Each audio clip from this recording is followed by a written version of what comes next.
Good morning, everyone. My name is François-Xavier. I'm the CEO of FactorFX. We are editing an open source software which is called OCS Inventory. We are integrator of Bluemine and almost Proxmox, the topic of today.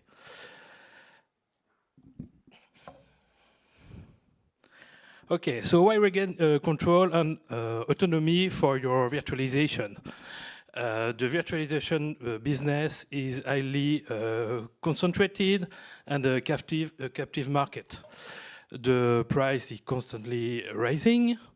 Vendor looking for software and hardware. Many vendors are outside the European Europe. And the virtualization is one of the most critical layers of your IT. So you have to increase your resilience, independence, and technology and financial control. So why Proxmox? So Proxmox is an open source model. It's AGPL Virtua and not a freemium. You have a large and active community. You have it's independent from hardware vendor. It's agnostic. The business model of Proxmox is to sell training and support with SLA level. They have all a mindset, open source mindset, so they are Linux contributor, Debian contributor. Everything is documented and open source. As I said, the Proxmox solution is hardware agnostic, so you can run it on any hardware you want. If it's compatible with the Linux, you can run it. And you have a strong ecosystem of company for integrating and service level enterprise. So I use Proxmox at least from 2009, and I can say right now it's a very good virtualization solution. In the Proxmox ecosystem, you have 4 core products. The Proxmox VE, which is the virtualization platform. The Proxmox backup server, which is the backup environment for all the virtualization. You have the Proxmox data center manager, which is like the vSphere in the VMware world management solution. And you have POM, which is Proxmox Offline Mirror. It's for air-gap environment. All the products are based on Debian 13, Perl, Rust. You have a WebUI, a CLI, and an API. All the configuration is stored in plain text, and I will show just after how it works in the cluster.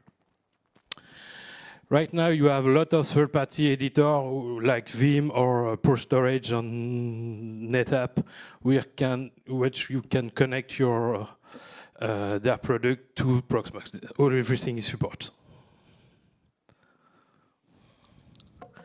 So Proxmox, the big picture. I go try to. Okay.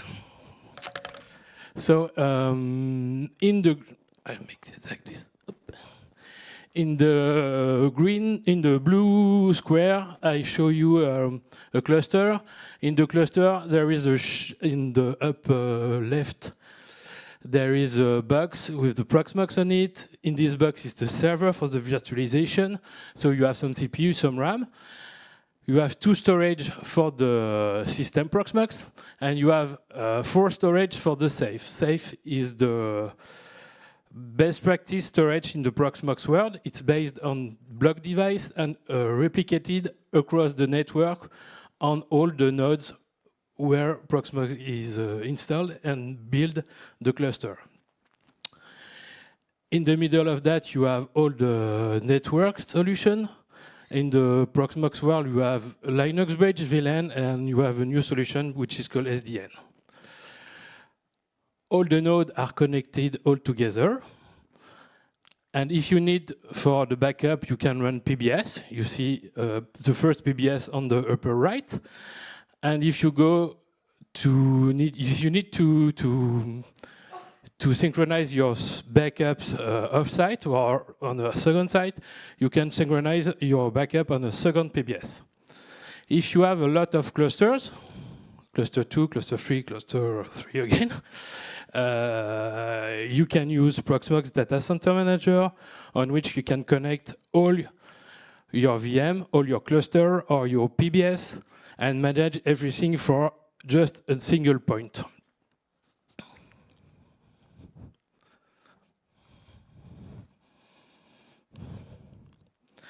So, in the Proxmox way, the feature of Proxmox, the full virtualization for Linux, BSD, and Windows VM. You have Virtualization driver for Windows for the storage and the network. It supports a lot of multiple disk format, controller, CPUs, and NICs. The storage backend can be CIFS, NFS, LVM for SAN, for example, ZFS, and Ceph. GPU for AI and everything, and some special PCI card can be shown to the VM directly via pass-through support. For the clustering and the high availability, the cluster solution is a multi-master, so there's no single point of failure. The cluster configuration is based on chorusing and is always replicated across the cluster with a single link. You can do live migration for compute and storage.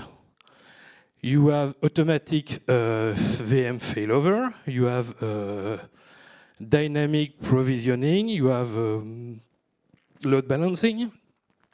You can distribute your storage over all the network with Ceph. You have a software defined network with a VN. And if you need an advice at the beginning, you can try Proxmox, but you have to separate as much as possible your network flux. So the news in the Proxmox VE 9.2, it's based on Debian 13.5 with Linux kernel, QEMU 11, and LXC 7.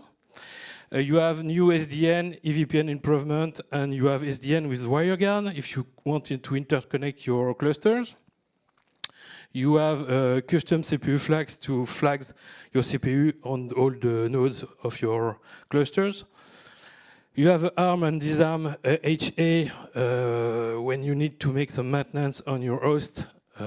For easier, you need to disable HA. You can move all your VM, make maintenance on your nodes, and reboot your node. And it's very easier to do right now. And you have Ceph Tentacle 20.2. The Proxmox backup server. The overview, it's an open source solution like the other product. You can use it for backup VM, containers, and physical servers. It uses deduplication and compression. There is encryption, sorry. You can do full backup, incremental backup, and you can restore either files or VM directly. You can also do live restore, like in the VMware world. You can do offsite synchronization, as I show you on the second slide. You can go on object storage with S3, and it can pilot a tape robot. It's fully integrated with Proxmox VE and PDM. The news of PBS for the two is Debian Trixie 13.4 and kernel 7, ZFS 2.4. You can move groups and namespace, so you can change your data store and the backend of where you put your backup data. You can change the number of simultaneous backup tasks, not to use too much bandwidth on your network. And it's full S3 compatible, and you have new metrics to measure how you, for example, when you buy some object storage with AWS, you have to pay depending what you consume, and you have some new metrics. The Proxmox Data Center Manager, PDM. You have a centralized, it's like a VMware, vSphere. So you have a centralized supervision for multiple PVE and clusters. You can manage also all your backup. You have a unified authentication, so people who are working with your virtualization only have to connect on this platform, not only on the clusters directly, so it's easier for you to manage the security. You have a centralized metrics and updates, so you can update all your nodes directly with the PDM. You have SDN, EVPN orchestration if you want to manage the network between your clusters. It's a modern platform based on Debian. And you have the enterprise support on it. How to migrate from the VMware world to Proxmox? The first solution is to take the file on your VMware data store and copy it on your Proxmox storage, and then you can Proxmox know how to run VMDK files. So you can just take the file, copy on the Proxmox, and run it. It's not the best way, but it's one way. The second way is to restore from your Vim backup. If you use Vim, you can back up your VM in the VMware world and restore it on your Proxmox. And the last way to migrate is to use a migration tool you have in Proxmox. In the Proxmox PVE, you have to create a new data store.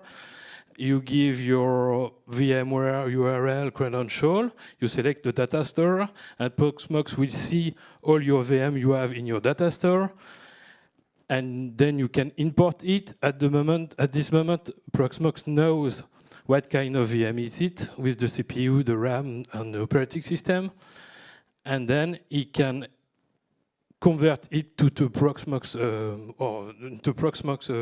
infrastructure, and it can do it offline or directly live, depending how many times you want to have to the downtime. And the best practice to migrate: first, measure your downtime and the migration performance. Most of the time, people try on 1 or 2 VM, and that's okay if they run the VM on the Proxmox environment and they think that it will be okay. You should try on the most critical VM first. First, you import your first VM, disconnect it from the network. You can always run 2 VM in the same way, and it will be okay just to manage it. Validate your VM, document every VM, make a migration batches, and design it. As I mentioned, it's not the good PDF, but when you have the migration, you should take care of the network capacity and the storage capacity. Most of the time, everybody uses the same link to product, backup, migrate, and everything, and it doesn't work well with Proxmox. So be careful of that. So in the Proxmox world, we have a lot of innovation. You have a full integration between PVE, PBS, and PDM. You can test everything. You can test Proxmox in VMware. If you don't have any hardware, you take your ISO from Proxmox, and you can run it in VMware, and also you can create a cluster of Proxmox in VMware for try. The migration schema are more and more easy. You should work with the community and support the ecosystem of Proxmox. You should buy subscription directly to the editor, and it will help to continue the project. That's it.